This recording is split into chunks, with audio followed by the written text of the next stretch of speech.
Today we're going to draw water. Water drop to be specific. It's going to be a rippling effect. It's going to be very cool. Squirtle is very excited here. So let's get started. I'm going to hide Squirtle for a second. So I've never actually done a drop this detailed before that I'm going to try. This is for an animation coming up. So it's going to be a water drop that's going to hit the water and make a rippling effect. And I think what I'm going to do is I'm going to start with a couple of references. So basically this is going to be the kind of starting drop, and this is going to be like my guide. It's really what I should say, not reference, but a guide. And it's going, I don't know how long it's going to be. I guess I'll make it like, I don't know, not too terribly long. Do we need to peg it? Probably not. I'm not great at Toon Boom. I don't know Toon Boom that well. So please forgive me for my sins. Maybe we do have to peg it. I'm scared, so I'm going to peg it. That's what she said. And we're literally just going to tween this bad boy up, scale it up. Doesn't seem to be working too well. Not gonna lie. I'm a Toon Boom noob. I wasn't animating. I was just scaling it around. Sorry. Please forgive me for my sins. I'm probably still doing this wrong. But you know, you gotta do it wrong to do it right sometimes. Because we don't want it to be like that. We don't want it to be that even, the timing, so we're actually going to ease it in some way.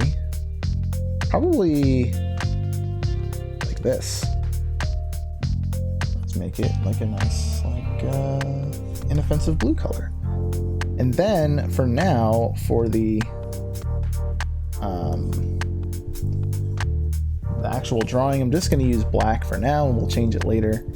I guess, should we, this now, okay, so when you animate, you can either do keyframes and fill in the gaps, or you can just do a drawing and just say, whatever, I'm going to just see how it goes. You know, it's an adventure. You don't know where you're going to wind up. It might look terrible, but you just kind of, you start with the first drawing and you just go to the second drawing and you just keep doing it in order until it's just done. Also, I don't have the camera behind me because I think that was stupid. You couldn't see anything really, so that's my first splash. I don't know if it's a good idea, but we'll see. This is why the circle is so handy, is because now I can see like how big we get in here, you know, and we can adjust that as needed. I think the initial splash should be pretty quick. Like when it hits the water, it's like pfft, it like really explodes out, and then it kind of lingers in the air, and then it'll fall back down kind of quickly. And then the ripple will kind of happen kind of slowly, I think. And the nice thing about Toon Boom over Flash is we can actually just spin things around so we don't have to draw at weird angles, and it's not going to help us because we're not that good at drawing, but it'll help a little bit. I mean, this is probably precise enough to where you might want to use like an actual Bezier curve and actually like really control the handles and all that, but you know, it's we're too unrefined for that.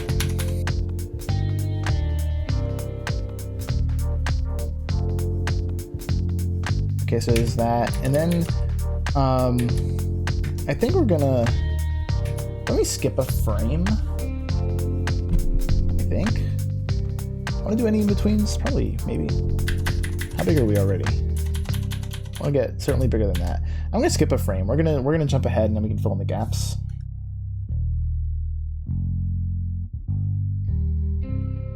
See, I think I'm gonna clean up as I go. I thought about just leaving it all till the end, but I think to really nail down the shape of this thing as we're drawing it, we should probably make it look as nice as possible before we get ahead of ourselves. What if we like give it a little bit more depth, huh?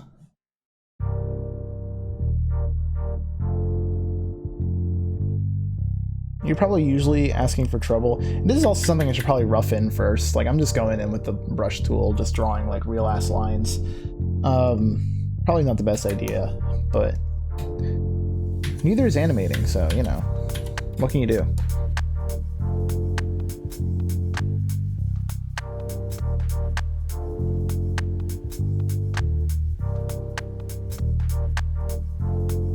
I think what's really important too,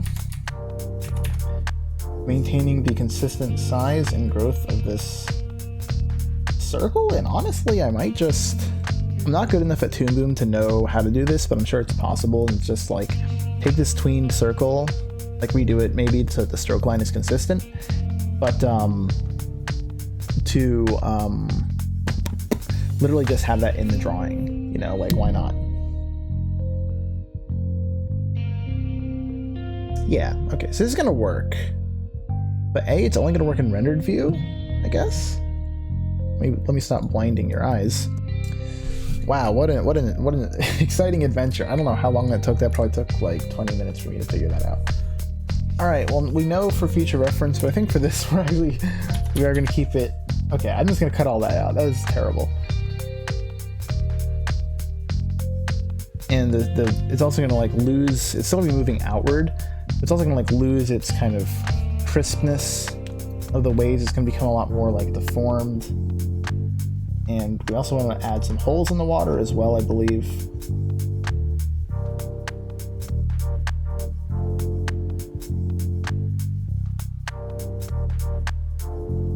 Yeah, sort of, kind of. Not great, not bad. Certainly clean some of these lines up, which, as I said, we're going to do kind of as we go, because this is essentially our reference for our next drawing as well. So we do want it to be kind of good. So it's kind of like breaking apart. Like, it's not just... Maybe this drop falling is a little too extreme. Should probably be pretty like... And let's skip ahead. So, I mean, I said I was going to do it all like in one fell swoop, but we are keying the hell out of it instead. So, you know, that's how it goes sometimes. So now I think we want it to kind of... Where are we at? Frame 8? I think we kind of want it to be breaking apart quite a bit now. And this is an animation where like at least this scene, like this is about all you're going to be seeing. I think we're going to fall a little bit.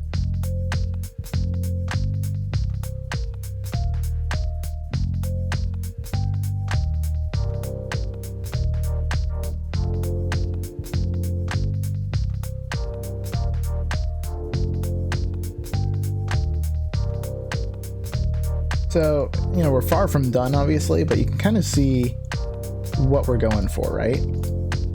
How it kind of breaks apart.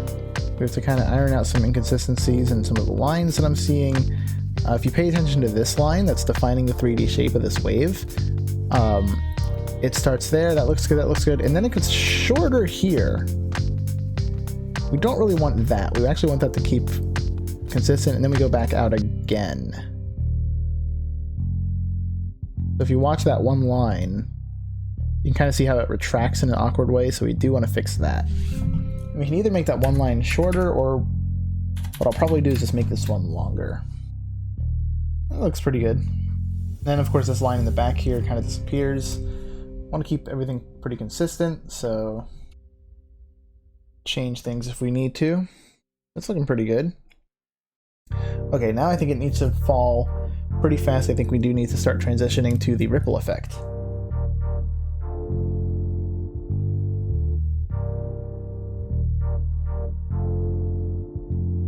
I've never done this before, but I did study quite a few examples of this. So I feel pretty good about where we're at right now. I wasn't really sure how it's going to turn out, but you know, I'm pretty happy with it so far. And again, it's going to be pretty dramatic here.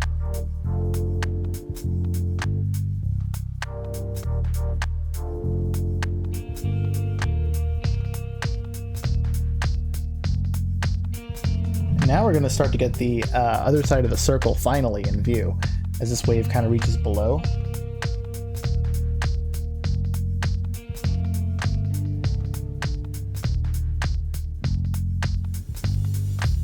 So we can see it really starting to break apart here. We'll play with the exposures to get the timing a little better, and obviously do it like in betweens and stuff, and probably fixed a few like little issues. Like I think here, if you watch this circle here, it kind of jumps to the left a lot and then kind of stops. So I think we can either move this further left by like a lot.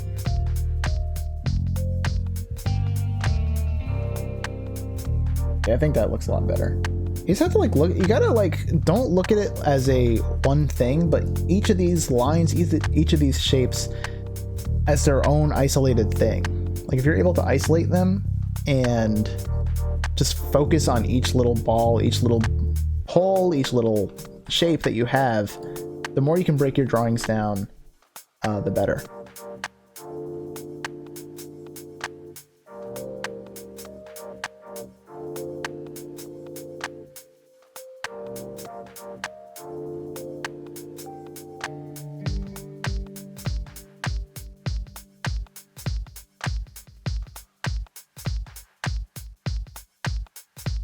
that's what we got so far.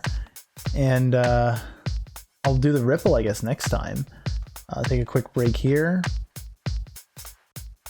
Let this soak in a little bit. Do we need that many in-betweens? Probably not, actually. It looks pretty dang good, actually. Like I said, playing with the exposure of some of those, you know, especially at the apex here, we can probably lengthen a few of these out, maybe to 3 frames even, if we're feeling a little frisky. But yeah, next time we'll do the ripple. Hey, what's up? How's it going? It's a bit later in the day. Gonna finish this up real quick. Just had dinner. So, we are going to finish this water up. See how it goes. So this is where I think having the circle like kind of integrated automatically with the art would be helpful, because it's, I'm gonna have to draw this circle now, kind of trace over, and that kind of sucks. Like you can see here, I mean, drawing circles is just kind of hard. Let's see if this at least looks okay-ish.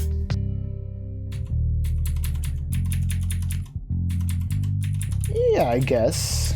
I might make it a little bigger. I think I will, probably.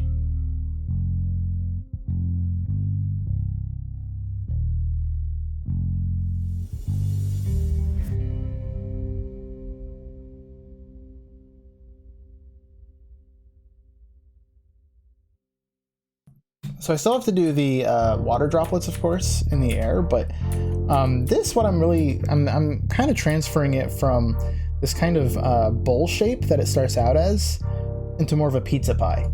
That's really the idea here, I think. That's kind of the idea we get. And from the pizza pie, it's just going to keep expanding outwards slowly. And also, we're going to transfer, as you can see, I'm kind of eating away at this ring as well. And these gaps are getting more frequent and bigger, and eventually the idea is we're going to keep doing that until there is less, you know, splashing water, I guess, than the gaps, and the gaps will eventually cause this stuff to disappear entirely. That's the idea. So next I'll do the droplets. They're going to keep falling in this trajectory kind of towards the center. They're mostly going to drop pretty quickly, I think, at this point. Some of it needs some cleaning up. As I'm watching this, it kind of goes like, this is pretty far out. Like if you look at like these like wing splashes here, I guess, I don't know what to call them, but like the splashes on the far sides here, they're very far out. The drawing before, they still have a lot of that bowl shape, kind of curving upward. Here they flatten out a bit, and then here I kind of went back to the bowl a little bit. So I don't know, we might have to address that. And I'm not sure what to really do. I might try to make these more bowl-like, actually. I could also try to flatten these out, but I think retaining that bowl shape for a little longer will be a little more strong. So I'm going to do that first, and then we'll move on to the droplets in the drawing we just did.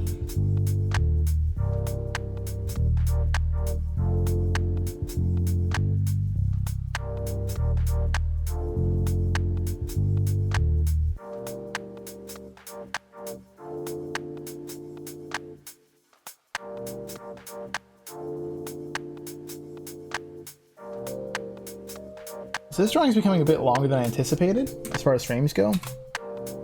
So I'm actually out of my reference circle, as you see here, the tween ends here, after where I want to do my next drawing. So I'm literally going to take this circle and just scale it up a little bit. And that should solve all of our hopes and prayers. That's all we want to do, really. Maybe, I mean, as you can see, it's like expanding out more than it is up and down. Maybe we just manually push it like that a little more. That's pretty good. Oh, that's all right, I think. Yeah. Yeah, that's what we want. So, well, this will be pretty much full pizza, I think, at this point.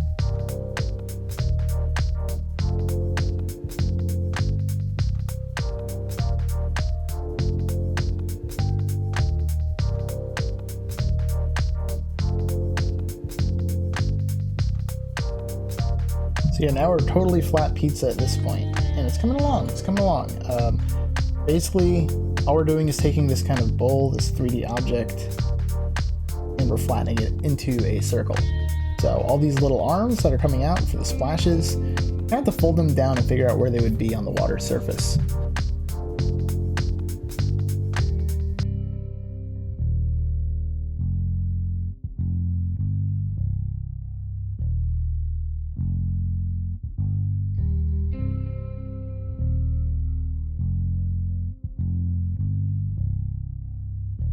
So I'm doing a couple of things here. So first of all, we have the holes are becoming more, what's the word, oblong? That sounds wrong, but maybe it's right, I don't know. Just longer holes instead of these more circular ones. I'm giving them more of a crescent-ish shape, kind of following the circle, because that's kind of what ripples do. They follow a circular shape. And as for the bubbles, like, or the droplets, I guess is the better word for them, I'm just keeping in mind where they came from. Like, this one is at the foreground, right? So when it breaks apart, you know, you don't want it like splashing in the water back here, because that's, you know, coming at us. It's going to be in front of everything else. So you got to make sure you keep those consistent. And also I'm trying to stagger the splashes a little bit, not have all the droplets hit the water at the same time. And we're eating away more at the circle. That circle is eventually going to kind of disappear and become more of a suggestion. So let's keep on keeping on.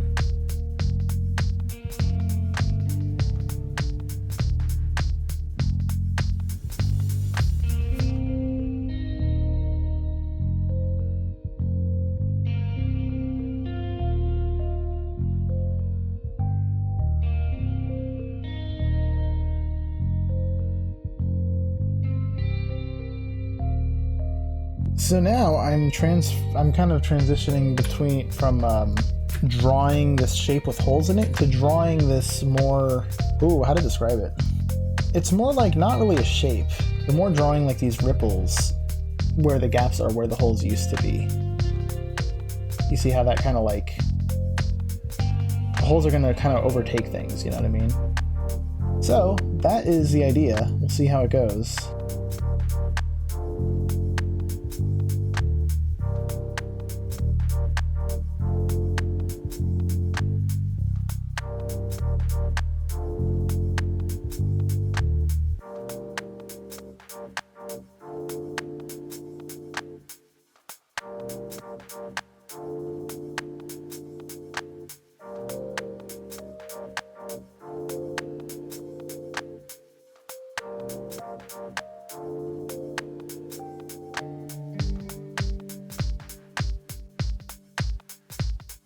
Look at that, it's coming together. So it's really dark. Boop, there I am.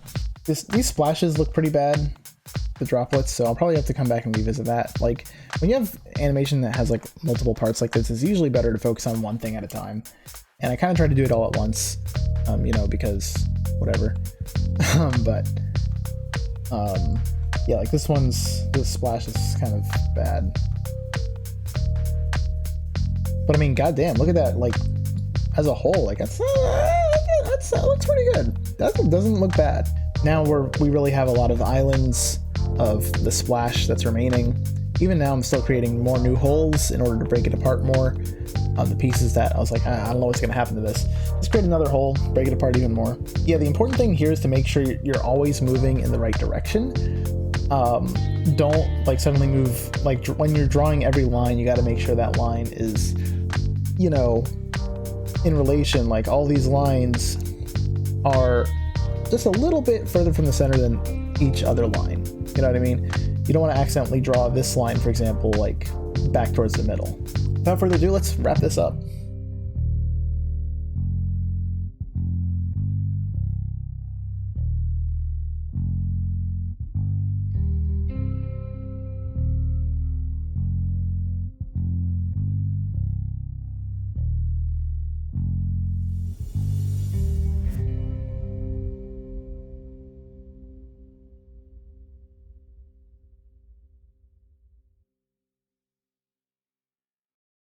Okay, I think that is about it.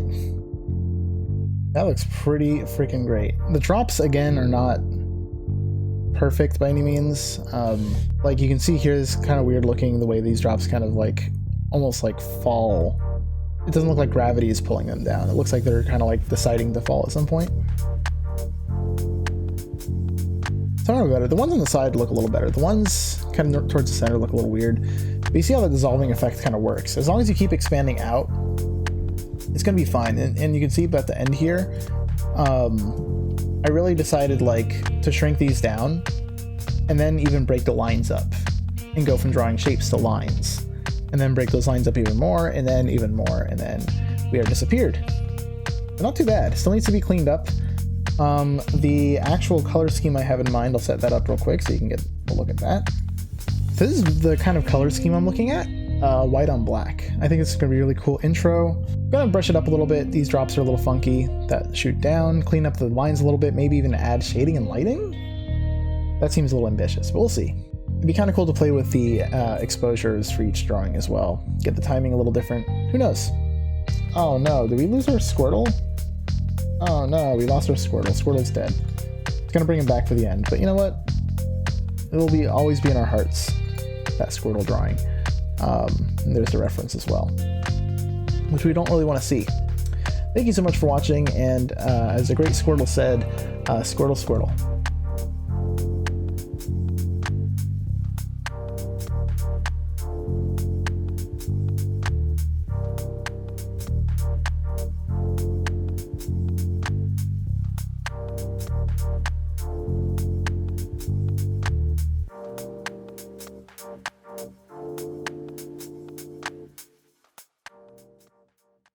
You got to adapt, improvise, adapt, overcome, undercome, always come. I'm gonna edit that part out.